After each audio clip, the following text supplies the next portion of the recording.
여러분은 사람의 얼굴에 그 사람의 운명이 담겨 있다고 생각하시는지요? 예로부터 우리 조상들은 한 사람의 얼굴, 즉 관상을 통해 그 사람의 기륭화복을 읽을 수 있다고 믿었습니다. 오늘 우리가 함께 떠나볼 이야기는 바로 그 관상과 눈에 보이는 복 너머에 있는 진정한 덕에 관한 조선시대의 한 이야기입니다. 조선 중엽, 남쪽 지방의 큰 고을이었던 청계현에는 이만겸이라는 거상이 살고 있었습니다. 본래는 초라한 행상, 즉 장돌뱅이로 장사를 시작했던 그였지만 손을 대는 사업마다 크게 번창하고 이익과 손해를 계산하는 데에 귀신 같은 재주가 있어 마침내 도성인 한양에서도 이름이 자자한 큰 부자가 되었습니다. 마을 사람들은 그를 가리켜 복을 얼굴에 이고 다니는 사람이라며 혀를 내둘렀습니다. 실제로 그의 얼굴은 누가 보아도 복이 가득한 상이었습니다. 두툼하고 널찍한 이마는 하늘의 복을 담는 그릇니라 하였고 넓고 반듯하게 뻗은 콧대는 금은 보화를 쌓아두는 창고라 불렸습니다. 부드러우면서도 날카로운 눈매는 상대방의 속마음을 꿰뚫어보는 힘이 있었고 붉고 도톰한 입술은 내뱉는 말 그대로 모든 것을 이루게 하는 힘이 있다고들 했지요. 당대의 이름난 관상가들은 이만겸의 얼굴을 한 번이라도 보기 위해 줄을 설 정도였습니다. 그들은 입을 모아 말했습니다. 저 얼굴로만 따지자면 장차나라의 권세를 쥔 세도가 부럽지 않을 팔자로다. 그 수많은 관상가들 중에서도 용하기로 소문난 이가 있었으니 바로 맹어런이라 불리는 노인이었습니다. 그는 실력이 워낙 뛰어나 궁중에서도 종종 부름을 받을 정도였으나 거추장스러운 권력과 명예를 멀리하고 전국을 떠도는 방랑객의 삶을 택한 기인이었지요. 이만겸과 맹어런의 첫 만남은 15년 전 번화한 한양의 약재장터에서 이루어졌습니다. 그날도 맹어런은 장터 한쪽에 자리를 펴고 사람들의 운세를 봐주고 있었습니다. 그러다 문득 고개를 든 그의 눈에 멀리서 걸어오는 이만겸의 모습이 들어왔습니다. 맹어런은 자리에서 벌떡 일어나 감탄을 금치 못했습니다. 허허, 저 귀한 상을 보게. 저 이마와 코는 재물을 부르는 금창과 복을 담는 전복이 동시에 뜬 얼굴이로구나. 저 산에는 땅의 복과 하늘의 복을 함께 타고난 자로다. 맹어런의 외침에 장터 사람들의 시선이 모두 이만겸에게로 쏠렸습니다. 사람들의 웅성거림 속에서 이만겸은 멋쩍게 웃으며 맹어런에게 다가갔습니다. 맹어런은 이만겸의 얼굴을 찬찬히 뜯어보고 이내 그의 손금까지 살피며 말했습니다. 복이 실로 넘쳐 흐르는구나. 허나 그 복은 당신에게서 그치는 것이 아니라 모두 자손에게로 흘러들어가 더욱 커질 것이니 자식을 귀하게 여기시오. 특히나 그 딸 아이. 그 아이는 하늘이 내려준 보물이오. 과연 맹어런의 예언처럼 이만겸에게는 늦은 나이에 얻은 금지오겹 외동딸이 있었습니다. 이름은 이서연. 서연은 어릴 적부터 남달리 총명하고 마음씨가 고와 만나는 사람마다 칭찬을 아끼지 않았습니다. 동네 어르신들은 서연이 웃으며 지나가기만 해도 괜히 마음이 편안해진다며 덕담을 건네곤 했습니다. 이만겸은 딸을 애지중지하며 최고의 환경에서 키웠습니다. 글공부와 바느질은 물론 손님을 대접하는 예법까지 어릴 적부터 가르쳐 서연은 누구보다 고운 성품을 지닌 규수로 자라났습니다. 그녀의 얼굴에는 아버지보다도 더한 복이 서려 있다고들 했습니다. 몇 해가 지나 맹어런이 우연히 청계현을 다시 찾았을 때 훌쩍 자란 서연을 보고는 그는 이전보다 더욱 크게 놀라 눈을 동그랗게 떴습니다. 허, 이럴 수가. 이 아이의 얼굴은 단순히 부귀영화를 누릴 복만 있는 것이 아니구나. 누군가의 생사에도 관여할 수 있는 큰 덕을 지닌 상이요. 상인 양반, 이 아이를 더욱 귀히 여기고 잘 길러야만 하오. 그 말을 들은 이만겸은 딸을 더욱 아껴 외부 사람들과 함부로 접촉하게 하지 않고 늘 조심스럽게 길렀습니다. 하지만 복이 큰 자에게는 반드시 그만큼의 시험이 따르는 법이라 했던가요. 그 무렵 이만겸에 넘치는 복을 그림자 속에서 남몰래 질투하고 시기하는 또 한 사람이 있었으니 그의 이름은 바로 조만석이었습니다. 조만석은 당시 조선 팔도에서도 손꼽히는 대흥상단의 주인이었습니다. 그는 본래 천민의 핏줄로 태어났으나 오직 자신의 힘으로 길거리 노점에서 시작해 거대한 상단을 일군 그야말로 자수성가의 표본과도 같은 인물이었습니다. 허나 그의 화려한 성공 뒤에는 늘 음험한 계략과 무자비한 술수가 따랐습니다. 조만석은 단지 돈을 모으는 것만으로는 만족하지 못했습니다. 그는 사람들의 존경과 권세, 그리고 마침내 세상의 정점에 선자의 눈빛을 갈망했습니다. 그래서 그는 늘 자신보다 더한 복을 타고난 듯 보이는 이만겸을 마음속 깊이 증오하며 견제했고 언젠가는 그의 모든 것을 빼앗고 그 자리에 서리라 다짐하며 날마다 속을 끓였습니다. 도대체 저 자는 어찌하여 저리도 복이 넘치는 것이냐? 하늘이 이토록 사람을 차별한단 말인가?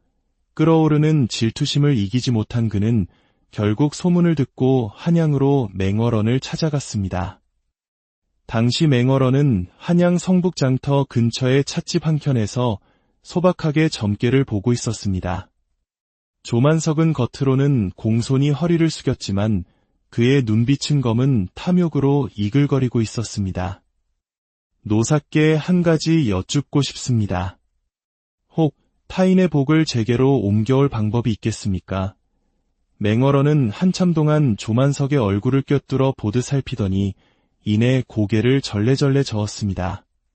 복이란 하늘이 내리는 것이지 남의 것을 훔친다고 해서 내 그릇이 채워지는 것이 아니오. 억지로 빼앗은 복은 결국 독이 되어 그대에게 돌아올 뿐이지. 조만석은 실망한 기색으로 물러서며 입술을 깨물었습니다. 바로 그때 맹월원이 무심코 던진 마지막 한마디가 모든 비극의 씨앗이 되었습니다. 이만겸의 복은 그 코에 서려 있어. 하늘에서 내린 금덩이 창고와 같지. 허나 만약 그 코가 꺾인다면 그 복 또한 바람처럼 흩어질지도 모를 일이오. 그 말이 조만석의 탐욕스러운 귀에는 전혀 다른 의미로 들렸습니다. 코를 꺾으면 그의 복이 내게로 온다. 그렇게 왜곡된 해석을 마음에 품은 조만석은 이만겸의 복을 빼앗을 기회만을 호시탐탐 노리기 시작했습니다. 그리고 마침내 그에게 기회가 찾아왔습니다. 바로 이만겸의 회가변 소식이 온 고을에 퍼진 것입니다. 청계현 안쪽 오래된 회화나무가 아름답게 둘러선 이만겸의 저택은 아침부터 잔치 준비로 분주했습니다. 오늘은 바로 이만겸의 60번째 생일, 회갑을 축하하는 날. 고을 원님은 물론 인근 지역의 유력한 상인들까지 모두 잔치에 참석하기로 하여 안주인과 하녀들은 손이 10개라도 모자랄 지경이었습니다. 이서연 또한 앞치마를 두르고 부엌과 마당을 오가며 바쁘게 일손을 도왔습니다.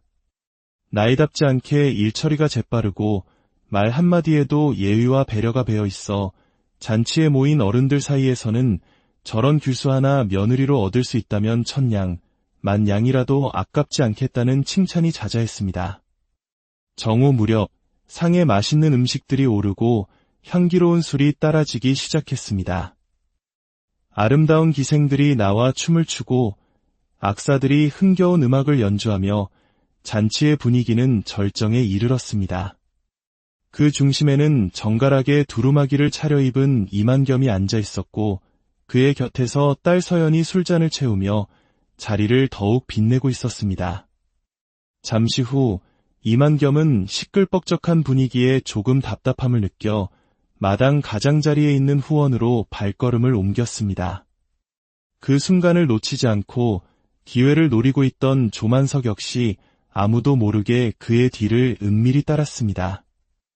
노상님, 오늘 같은 좋은 날 잠시 이야기를 나누고 싶어 이리 왔습니다. 오, 조상인. 그래, 좋은 날엔 좋은 이야기가 오가야지. 무슨 일인가? 조만석은 음흉한 미소를 숨긴 채 다가오며 들고 온 술병에서 술을 따라 이만겸에게 권했습니다. 이만겸은 아무런 경계심 없이 그가 건네는 잔을 들이켰습니다. 조만석의 말은 점점 더 유뭉스러워졌습니다. 복이라는 것이 참 신기하지 않습니까? 누구에게는 넘쳐나고 또 누구에게는 평생 닿지 않는 것을 보면 말입니다. 허허, 그리 세상을 탓하지 마시오. 사람마다 다 제각기 때가 있는 법이니 바로 그 순간이었습니다. 조만석은 갑자기 손에 들고 있던 술잔을 떨어뜨리는 척하며 손을 뻗었고 예상치 못한 강한 힘으로 이만겸을 거칠게 밀쳤습니다. 이 복, 이제 내 것이다. 균형을 잃은 이만겸은 그대로 뒤뜰에 있던 돌기둥에 얼굴을 세게 부딪히며 바닥으로 쓰러졌습니다. 큰 충격에 그의 코가 심하게 꺾이며 붉은 피가 터져 나왔습니다. 조만석은 주위를 휙 둘러보더니 태연하게 소리쳤습니다. 게 누구 없느냐? 이 노상님께서 술에 취해 넘어지셨다. 이리 와서 좀 도와드려라. 하인들이 놀라 몰려오고 서연 또한 비명소리를 듣고 달려왔습니다. 피범벅이 된 채 쓰러진 아버지의 얼굴을 본 순간 그녀는 비명을 지를 뻔했지만 간신히 입을 틀어막았습니다. 꺾인 코, 흐릿한 의식, 그것은 분명 단순한 실족 사고가 아니었습니다. 하지만 그 자리에 있던 누구도 감히 조만석을 의심하지 못했습니다. 그날 밤 성대했던 잔치는 그렇게 허무하게 끝나고 말았습니다. 이만겸은 며칠을 앓아누웠습니다. 얼굴의 상처는 천천히 아물었지만 그날 이후 그의 눈빛에서는 총기와 생기가 영영 사라지고 말았습니다. 그리고 더욱 끔찍한 것은 마치 저주라도 내린 듯 그때부터 집안의 가세가 급격히 기울기 시작했다는 것입니다. 상단의 거래처들은 줄줄이 약속을 어겼고 창고에 쌓여있던 물품들은 팔지도 못하는 애물단지가 되었습니다. 하인들이 하나둘 떠나가고 이제는 이서연이 손수 모든 집안일을 도맡아야 했습니다. 그와 정반대로 조만석은 거짓말처럼 승승장구했습니다. 그의 상단은 날마다 커졌고 조정의 고위 관리들과의 연줄까지 생겨났습니다. 사람들은 조만석은 조상덕을 크게 본 사람이라며 그를 칭송했지만 그 추악한 진실은 오직 그만이 알고 있었습니다. 이서연은 쓰러진 아버지를 간호하며 남몰래 눈물을 삼켰습니다. 무엇이 복이고 무엇이 업보인지 그 어린 나이에 다 헤아릴 수는 없었지만 그녀는 밤마다 고요히 하늘을 올려다보았습니다. 저 넓은 하늘 아래 누군가는 억울하게 복을 잃고 또 누군가는 훔친 복으로 웃고 있었습니다. 그날 이후 이만겸의 집안은 말 그대로 바람 빠진 풍선처럼 가라앉았습니다. 얼마 전까지만 해도 아침마다 하인들이 분주히 오가고 대문 밖에는 상단의 마차 행렬이 끊이지 않았건만 이제는 텅 빈 마당에 마른 나뭇잎만이 스산하게 뒹굴 뿐이었습니다. 이만겸은 병석에서 일어나지 못했습니다. 부러진 코는 아물었지만 마음속 무언가가 영영 부서져 내린 듯했습니다. 말수가 극도로 줄었고 밥숟가락을 들 기력조차 없다고 했습니다. 복이 내게서 모두 떠났구나. 그는 하루에도 몇 번씩 이 말을 중얼거렸고 그 말은 마치 저주처럼 온 집안을 무겁게 짓눌렀습니다. 하지만 서연은 꿋꿋이 어깨에 힘을 주었습니다. 아버지가 무너진 집안을 어린 딸 하나가 감당하는 것은 결코 쉬운 일이 아니었습니다.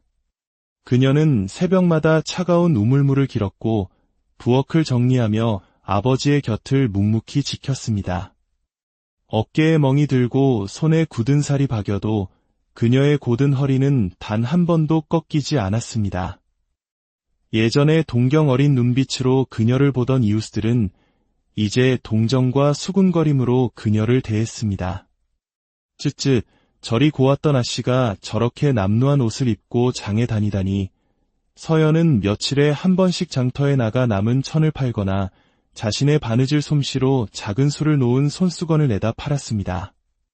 한때는 귀한 비단 도포만 걸치던 거상의 딸이었지만 이제는 장터 좌판 옆에 쪼그려 앉은 안악들과 함께 웃고 이야기하는 평범한 사람이 되었습니다. 그러던 어느 날 그런 그녀 앞에 익숙한 얼굴이 나타났습니다. 조만석이었습니다. 그는 값비싼 비단 저고리에 용비늘 술을 놓은 화려한 차림으로 말에서 내렸습니다. 주위 사람들은 모두 고개를 숙였고 상인들은 그의 눈치를 살피기 바빴습니다. 이아씨, 어찌 일이 변했는가. 그대가 궁핍해졌다는 소문은 들었지만 직접 눈으로 보니 내 마음이 다 아프구먼. 서연은 말없이 고개만 숙였습니다. 조만석은 손에 들고 있던 곱게 접힌 비단 2필을 그녀에게 건넸습니다. 이것은 나의 작은 성의일세. 그대가 마음만 열어준다면 지금이라도 내 본가에 그대의 자리를 마련해 줄 수 있소. 첩이 아닌 정실에 준하는 대우를 약조하지. 그 말에 장터 사람들이 술렁거렸습니다. 서연은 고개를 숙인 채 그 비단을 조용히 그의 손으로 돌려주었습니다. 마음은 감사히 받겠습니다. 허나 저는 아버지 곁을 떠날 수 없습니다. 그날 이후로도 조만석은 종종 사람을 보내 이만겸의 집에 귀한 약재를 보내고 정성껏 쓴 손편지를 전하며 마치 사윗감을 자처하는 듯 굴었습니다. 서연의 마음은 날마다 흔들렸습니다. 당장 내일 먹을 끼니를 걱정해야 할 처지에 혹독한 겨울은 성큼 다가오고 있었으니까요. 하지만 그녀는 단 한 번도 그 흔들리는 마음을 내보이지 않았습니다. 그저 병든 아버지의 곁을 지키며 묵묵히 장터에 나가고 밤새도록 바느질을 할 뿐이었습니다. 그해 겨울은 유난히 일찍 찾아왔습니다. 바람은 칼날처럼 매서웠고 장터에는 사람들의 발길도 뜸해졌습니다. 하지만 그 혹독한 겨울 속에서도 서연의 눈빛만은 여전히 맑고 단단하게 빛나고 있었습니다. 그리고 운명처럼 그 망설임이 틈으로 작은 인연의 빛이 스며들고 있었습니다. 해를 넘기고 다시 봄이 찾아왔지만 서연의 집에는 여전히 찬바람이 불었고 웃음소리는 끊긴 지 오래였습니다. 병든 이만겸은 이제 자리에 누운 채로 하루를 보내는 날이 많아졌고 약재는커녕 땔감조차 구하기 어려운 형편이었습니다. 그날도 서연은 장터로 나갔습니다.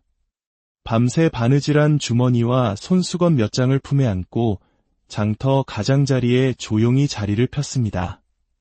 봄이라고는 하지만 바람에는 아직 겨울의 냉기가 남아있었고 사람들의 발길은 드물었습니다. 점심 무렵 허름한 도포를 입은 한 노인이 장터로 들어섰습니다.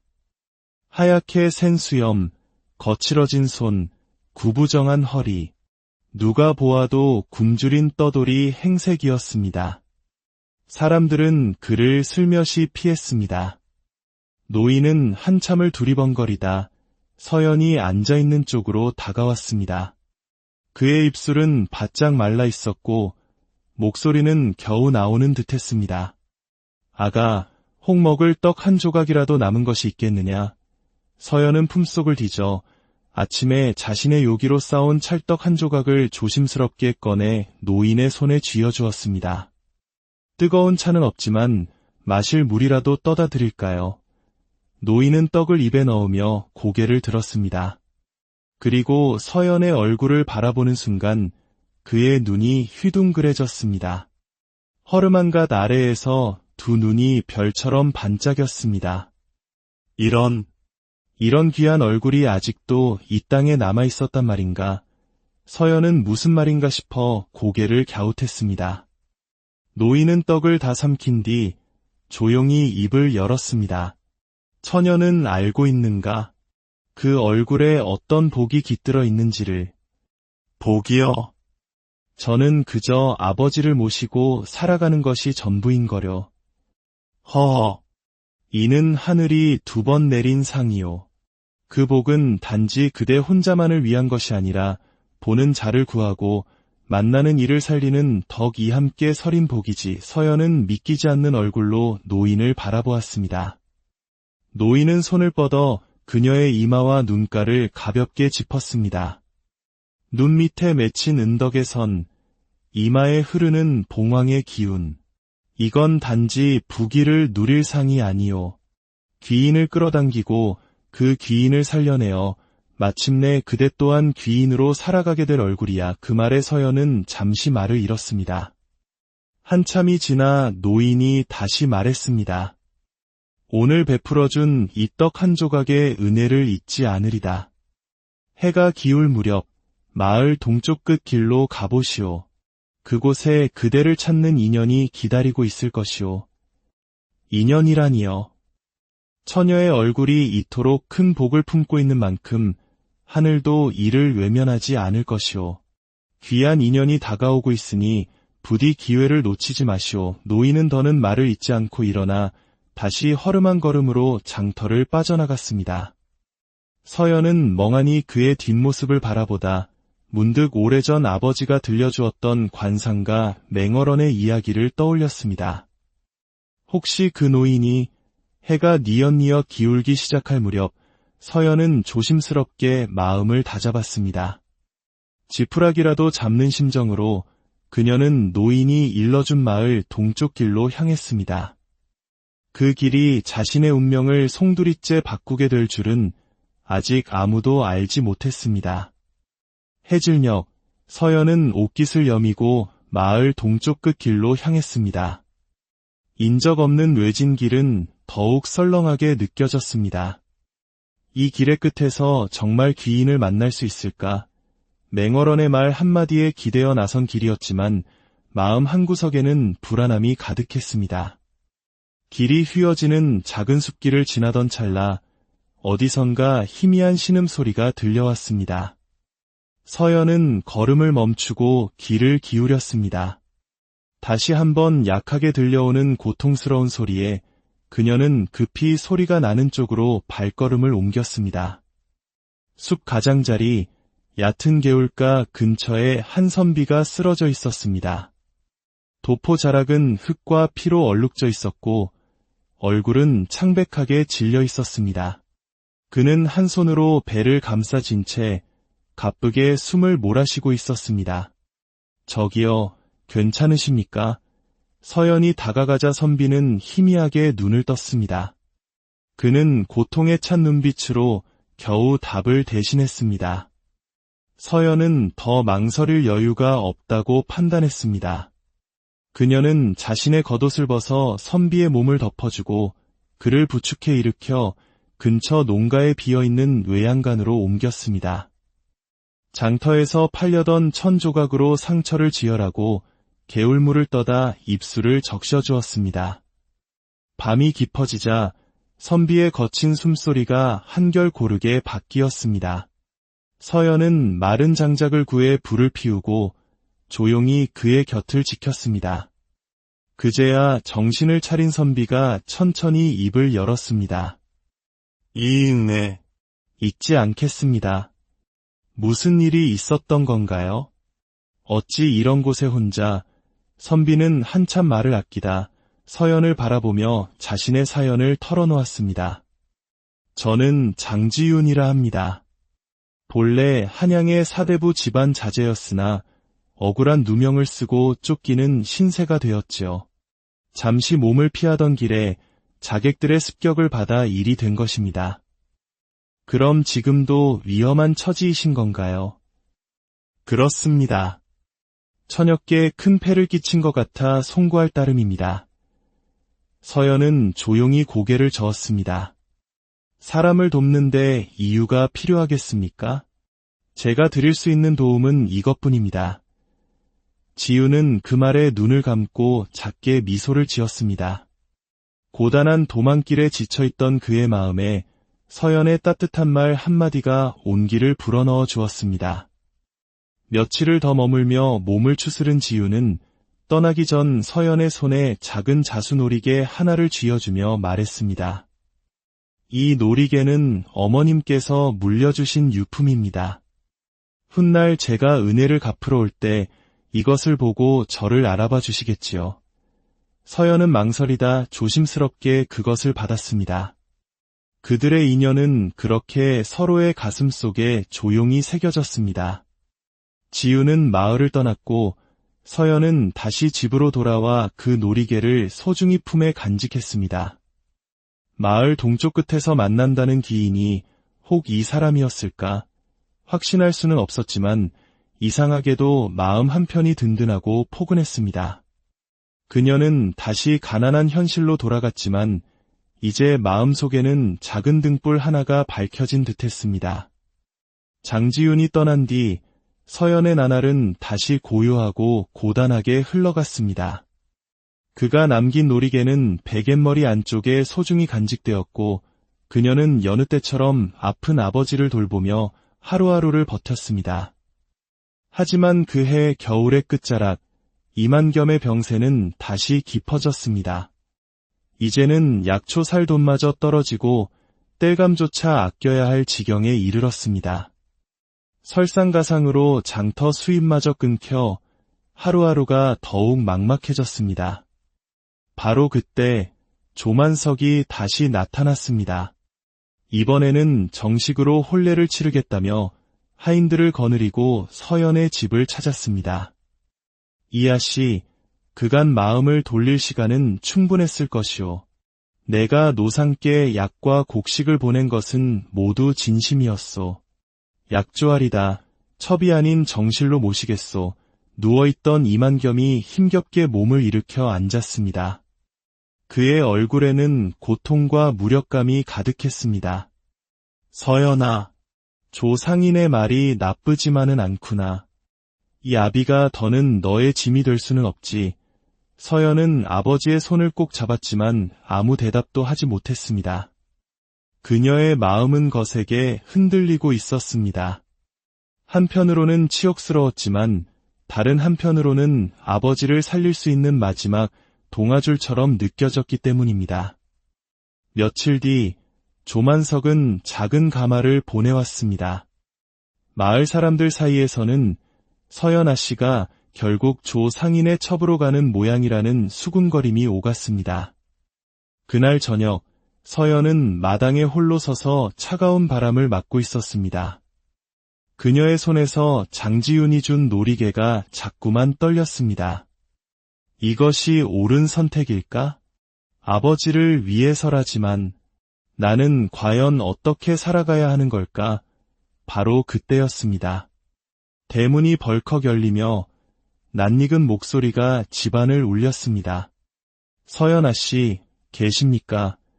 그 목소리에 서연의 가슴이 철렁 내려앉았습니다. 돌아보니 흐트러진 관복 차림의 사내가 급히 달려 들어오고 있었습니다. 헝클어진 머리칼과 먼지 묻은 옷자락. 그러나 분명히 서연이 알고 있는 얼굴, 장지윤이었습니다. 그는 숨을 고르며 서연 앞에 무릎을 꿇었습니다. 늦었습니다. 그러나 반드시 돌아오리라 맹세했지요. 이제 제 곁으로 와주시겠습니까? 서연의 눈에서 뜨거운 눈물이 흘러내렸습니다. 믿을 수 없는 일이 벌어지고 있었습니다. 지우는 그녀에게 손을 내밀며 덧붙였습니다. 저는 더 이상 쫓기는 몸이 아닙니다. 누명을 벗었고 조정의 명으로 복직이 결정되었습니다. 이제 떳떳한 몸으로 아씨의 곁을 지킬 수 있습니다. 그 순간 문 밖에 도착한 조만석이 그 광경을 목격했습니다. 그는 서연과 지윤을 번갈아 보더니 이내 이를 악물었습니다. 이게 무슨 짓니오, 처녀. 내가 그리도 정성을 다했거늘. 지윤이 서연의 앞을 가로막고 조만석을 향해 말했습니다. 정성은 강요가 아니오. 은혜를 베풀었다고 해서 사람의 마음까지 요구할 수는 없는 법이지. 조만석은 지윤의 당당한 관복 차림을 유심히 보더니 더는 아무 말 없이 돌아섰습니다. 그날 밤 그의 가마는 빈 채로 마을을 떠났습니다. 서연은 지윤의 손을 잡고 천천히 마당을 걸었습니다. 마음속을 차갑게 얼렸던 불안과 두려움이 서서히 녹아내리고 있었습니다. 그녀는 마침내 스스로를 지켜냈습니다. 누군가의 첩이 아닌 이서연이라는 하나의 이름으로 살아갈 길을 택한 것이었습니다. 장지윤이 돌아온 날 이후 이만겸의 집에는 오랜만에 웃음소리가 새어나왔습니다. 이만겸은 지윤을 바라보며 눈물을 삼키고 그의 손을 꼭 잡았습니다. 내 딸을, 부디 내 딸을 지켜주게. 자네가 그리 해준다면 내 더는 바랄 것이 없네. 지윤은 깊이 고개를 숙여 답했습니다. 아버님, 서연아 씨는 제 목숨을 걸고서라도 지켜내겠습니다. 며칠 후 조촐한 혼례가 열렸습니다.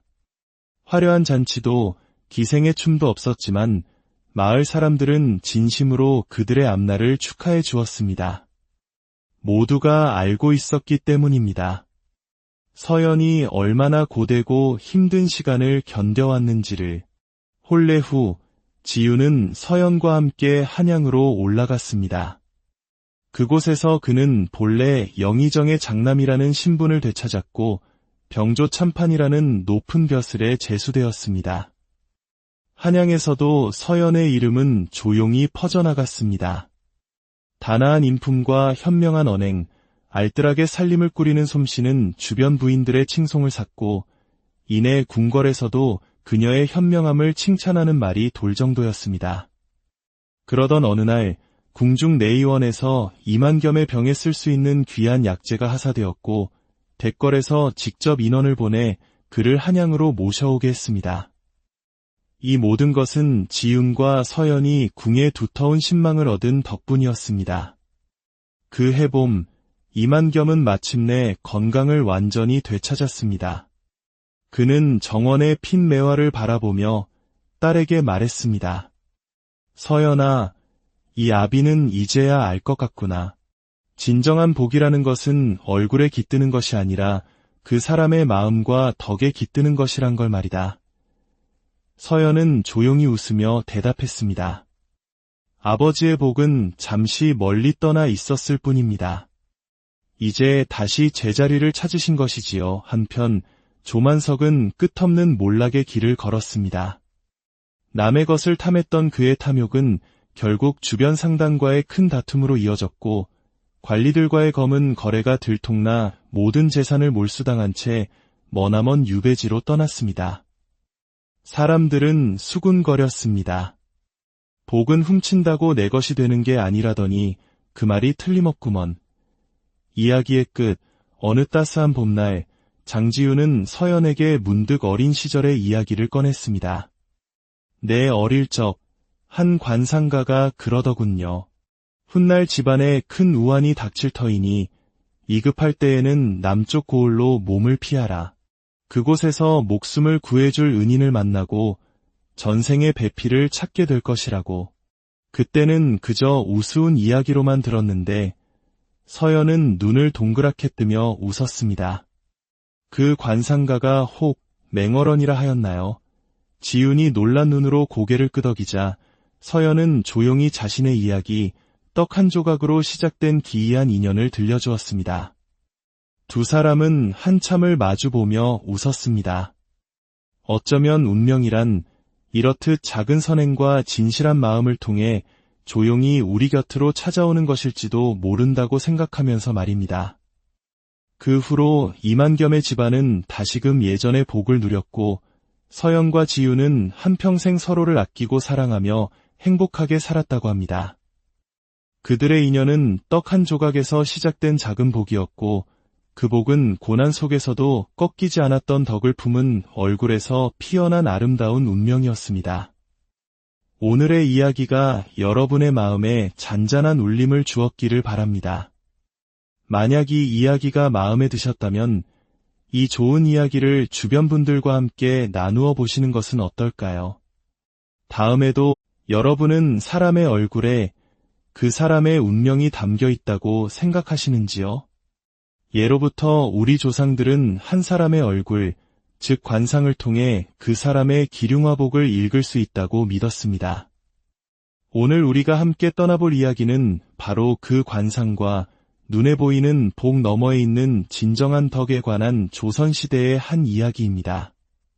조선 중엽, 남쪽 지방의 큰 고을이었던 청계현에는 이만겸이라는 거상이 살고 있었습니다.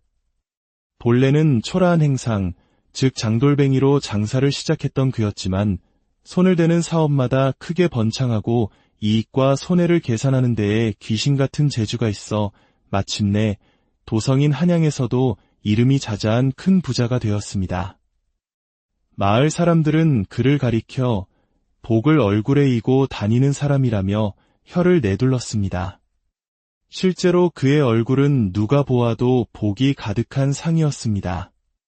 두툼하고 널찍한 이마는 하늘의 복을 담는 그릇니라 하였고 넓고 반듯하게 뻗은 콧대는 금은 보화를 쌓아두는 창고라 불렸습니다. 부드러우면서도 날카로운 눈매는 상대방의 속마음을 꿰뚫어보는 힘이 있었고 붉고 도톰한 입술은 내뱉는 말 그대로 모든 것을 이루게 하는 힘이 있다고들 했지요. 당대의 이름난 관상가들은 이만겸의 얼굴을 한 번이라도 보기 위해 줄을 설 정도였습니다. 그들은 입을 모아 말했습니다. 저 얼굴로만 따지자면 장차나라의 권세를 쥔 세도가 부럽지 않을 팔자로다. 그 수많은 관상가들 중에서도 용하기로 소문난 이가 있었으니 바로 맹어런이라 불리는 노인이었습니다. 그는 실력이 워낙 뛰어나 궁중에서도 종종 부름을 받을 정도였으나 거추장스러운 권력과 명예를 멀리하고 전국을 떠도는 방랑객의 삶을 택한 기인이었지요. 이만겸과 맹어런의 첫 만남은 15년 전 번화한 한양의 약재장터에서 이루어졌습니다. 그날도 맹어런은 장터 한쪽에 자리를 펴고 사람들의 운세를 봐주고 있었습니다. 그러다 문득 고개를 든 그의 눈에 멀리서 걸어오는 이만겸의 모습이 들어왔습니다. 맹어런은 자리에서 벌떡 일어나 감탄을 금치 못했습니다. 허허, 저 귀한 상을 보게. 저 이마와 코는 재물을 부르는 금창과 복을 담는 전복이 동시에 뜬 얼굴이로구나. 저 산에는 땅의 복과 하늘의 복을 함께 타고난 자로다.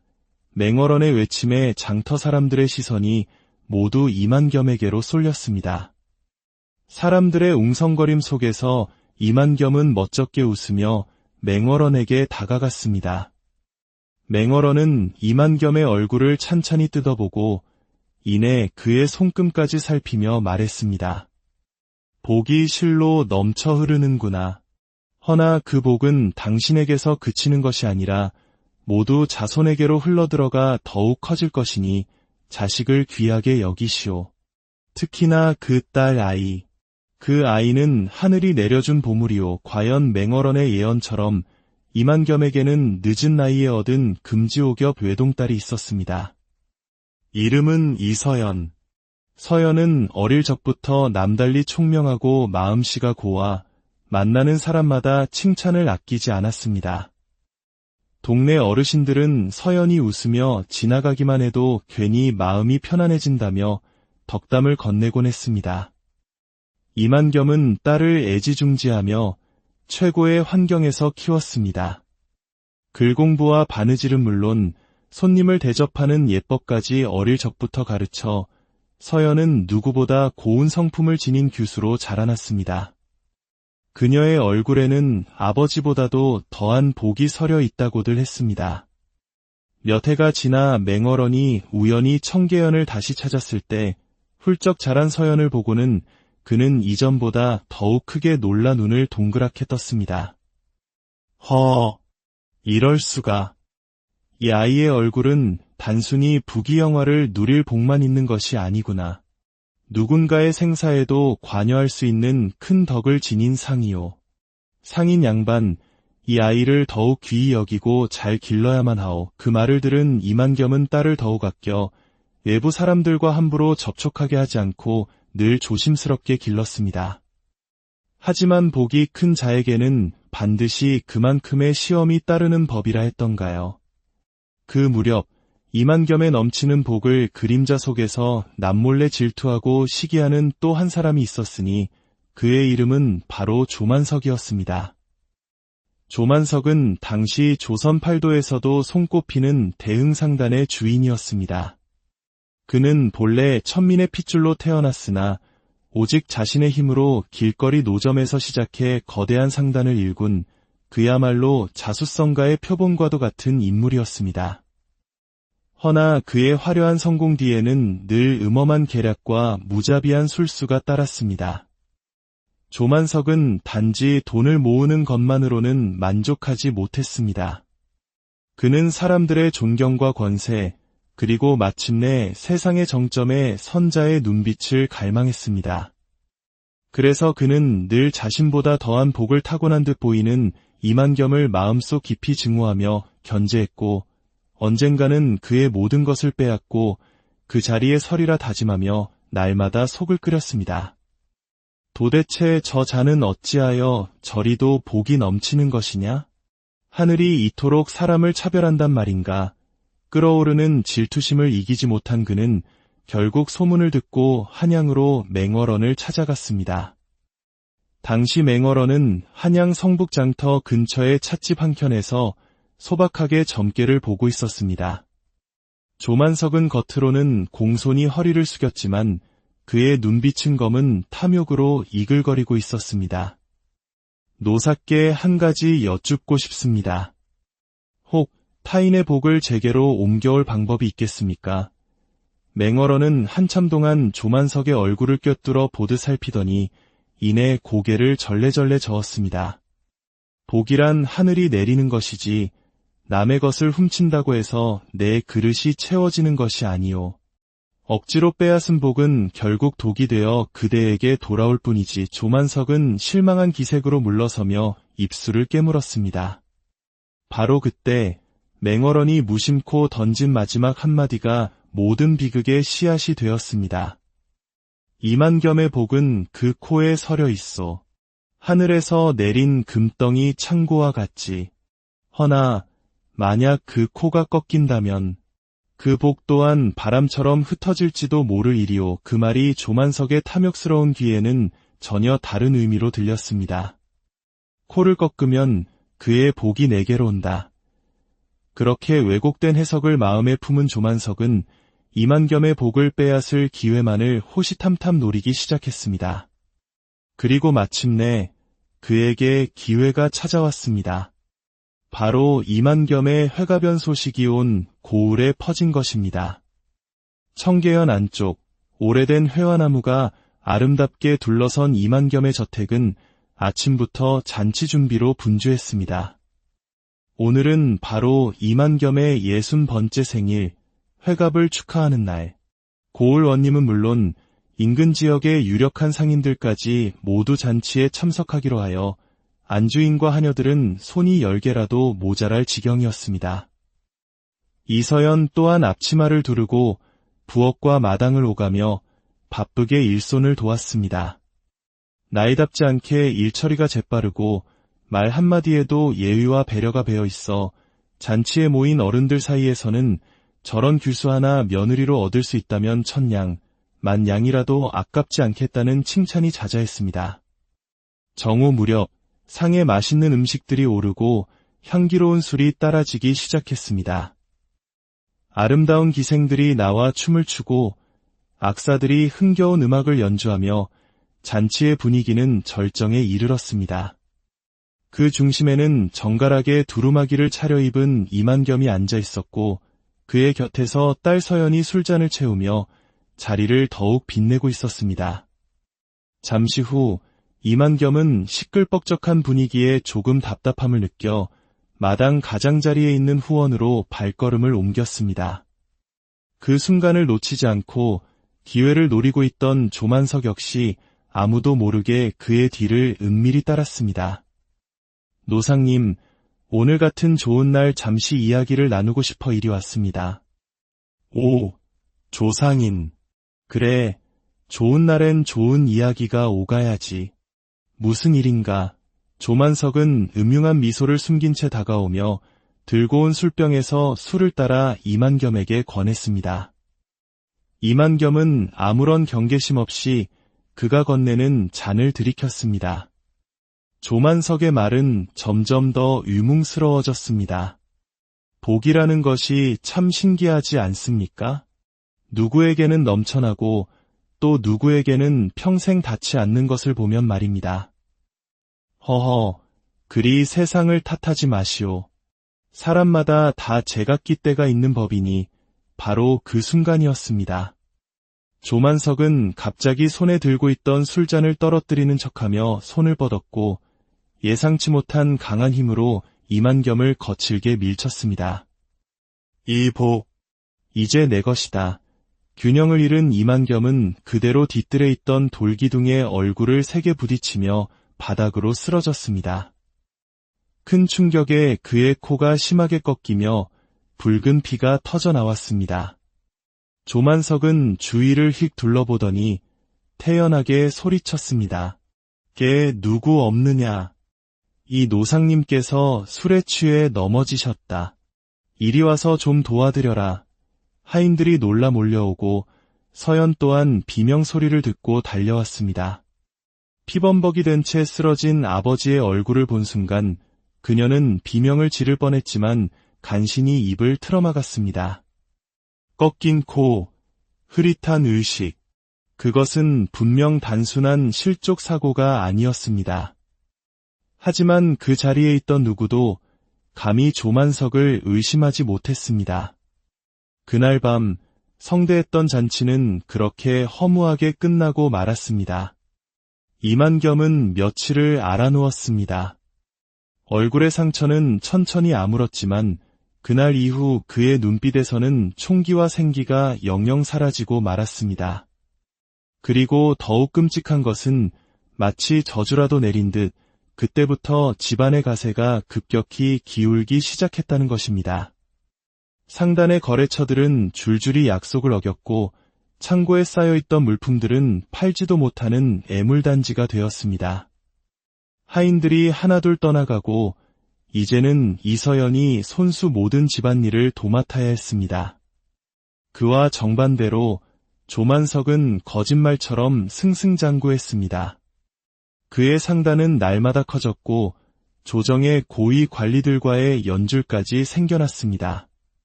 사람들은 조만석은 조상덕을 크게 본 사람이라며 그를 칭송했지만 그 추악한 진실은 오직 그만이 알고 있었습니다. 이서연은 쓰러진 아버지를 간호하며 남몰래 눈물을 삼켰습니다. 무엇이 복이고 무엇이 업보인지 그 어린 나이에 다 헤아릴 수는 없었지만 그녀는 밤마다 고요히 하늘을 올려다보았습니다.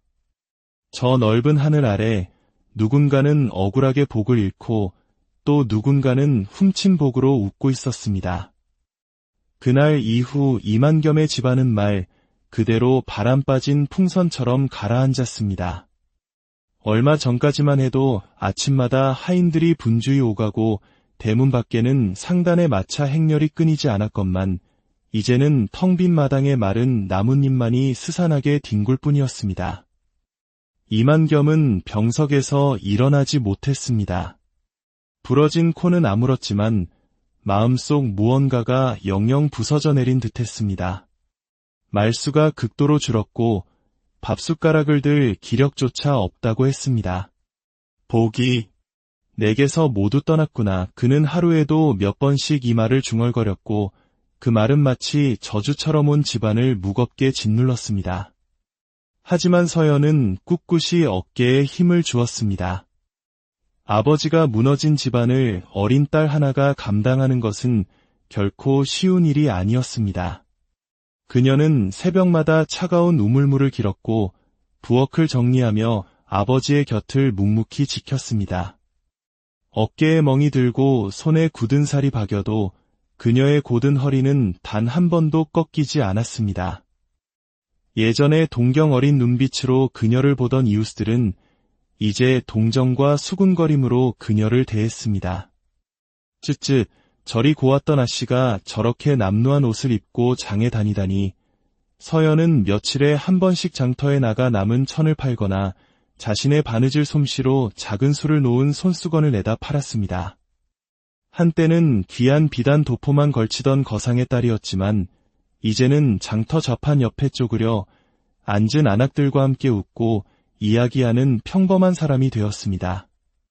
그러던 어느 날, 그런 그녀 앞에 익숙한 얼굴이 나타났습니다. 조만석이었습니다. 그는 값비싼 비단 저고리에 용비늘 술을 놓은 화려한 차림으로 말에서 내렸습니다.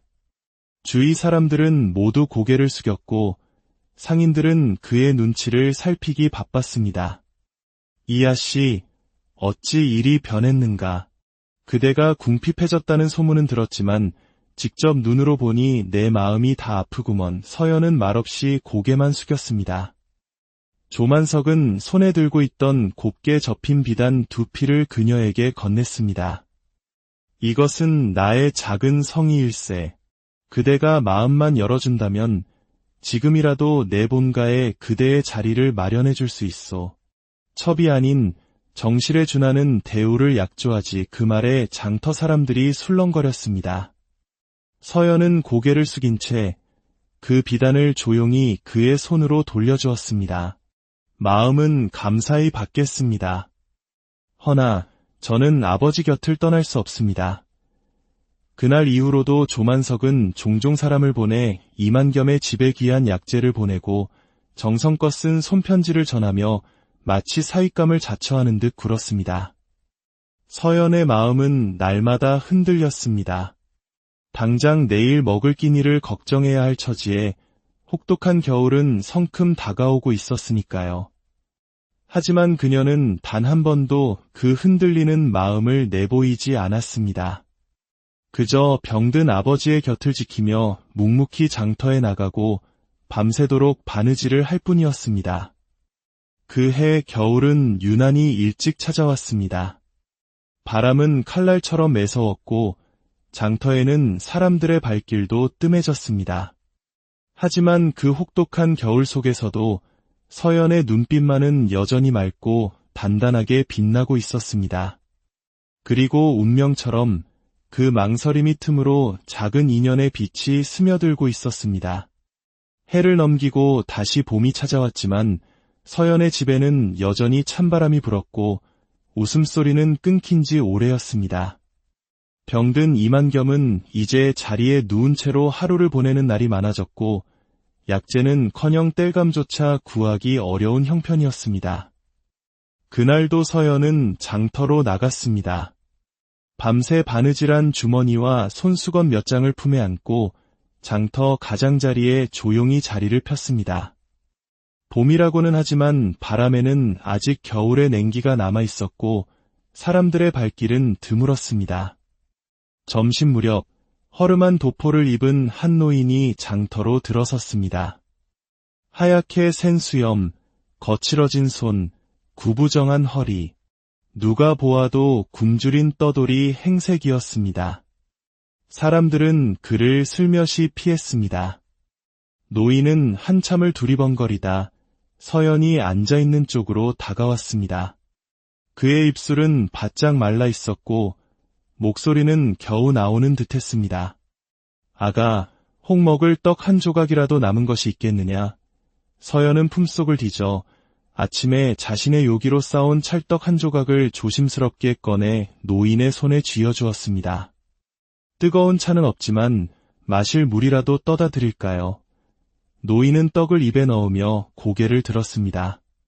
그리고 서연의 얼굴을 바라보는 순간 그의 눈이 휘둥그레졌습니다. 허름한 갓 아래에서 두 눈이 별처럼 반짝였습니다. 이런 귀한 얼굴이 아직도 이 땅에 남아있었단 말인가. 서연은 무슨 말인가 싶어 고개를 갸웃했습니다.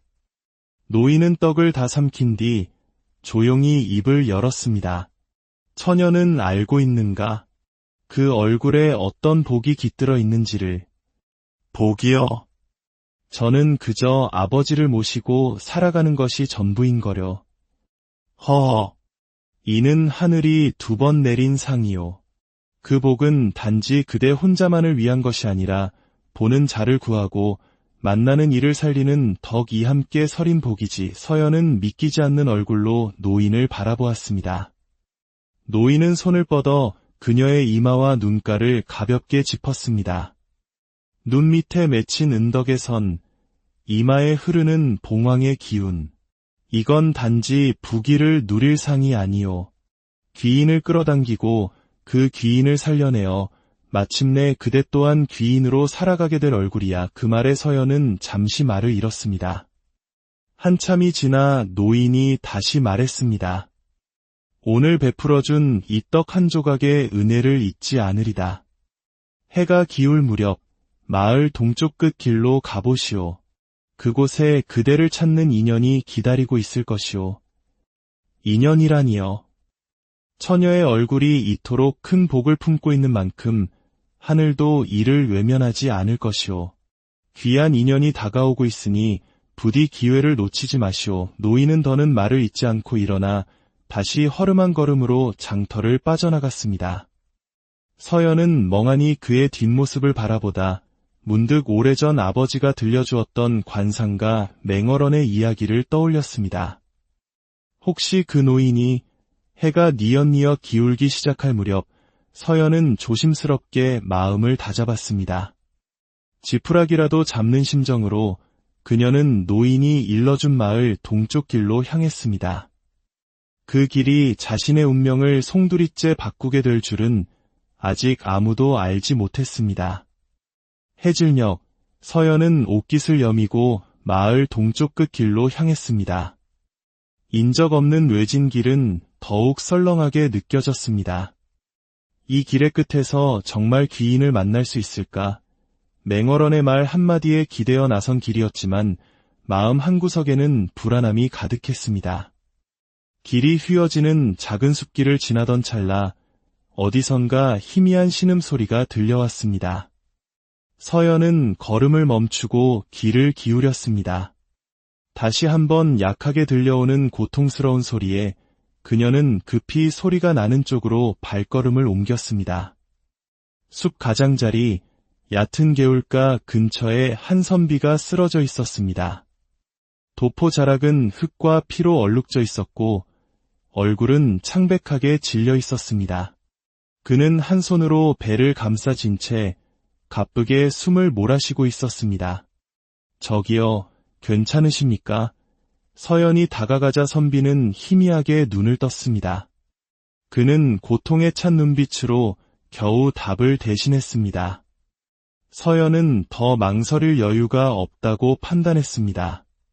그녀는 자신의 겉옷을 벗어 선비의 몸을 덮어주고 그를 부축해 일으켜 근처 농가에 비어있는 외양간으로 옮겼습니다. 장터에서 팔려던 천조각으로 상처를 지혈하고 개울물을 떠다 입술을 적셔주었습니다. 밤이 깊어지자 선비의 거친 숨소리가 한결 고르게 바뀌었습니다. 서연은 마른 장작을 구해 불을 피우고 조용히 그의 곁을 지켰습니다. 그제야 정신을 차린 선비가 천천히 입을 열었습니다. 네, 잊지 않겠습니다. 무슨 일이 있었던 건가요? 어찌 이런 곳에 혼자? 선비는 한참 말을 아끼다 서연을 바라보며 자신의 사연을 털어놓았습니다. 저는 장지윤이라 합니다. 본래 한양의 사대부 집안 자제였으나 억울한 누명을 쓰고 쫓기는 신세가 되었지요. 잠시 몸을 피하던 길에 자객들의 습격을 받아 일이 된 것입니다. 그럼 지금도 위험한 처지이신 건가요? 그렇습니다. 처녀께 큰 폐를 끼친 것 같아 송구할 따름입니다. 서연은 조용히 고개를 저었습니다. 사람을 돕는데 이유가 필요하겠습니까? 제가 드릴 수 있는 도움은 이것뿐입니다. 지우는 그 말에 눈을 감고 작게 미소를 지었습니다. 고단한 도망길에 지쳐있던 그의 마음에 서연의 따뜻한 말 한마디가 온기를 불어넣어 주었습니다. 며칠을 더 머물며 몸을 추스른 지우는 떠나기 전 서연의 손에 작은 자수놀이개 하나를 쥐어주며 말했습니다. 이 놀이개는 어머님께서 물려주신 유품입니다. 훗날 제가 은혜를 갚으러 올 때 이것을 보고 저를 알아봐 주시겠지요. 서연은 망설이다 조심스럽게 그것을 받았습니다. 그들의 인연은 그렇게 서로의 가슴 속에 조용히 새겨졌습니다. 지우는 마을을 떠났고 서연은 다시 집으로 돌아와 그 놀이개를 소중히 품에 간직했습니다. 마을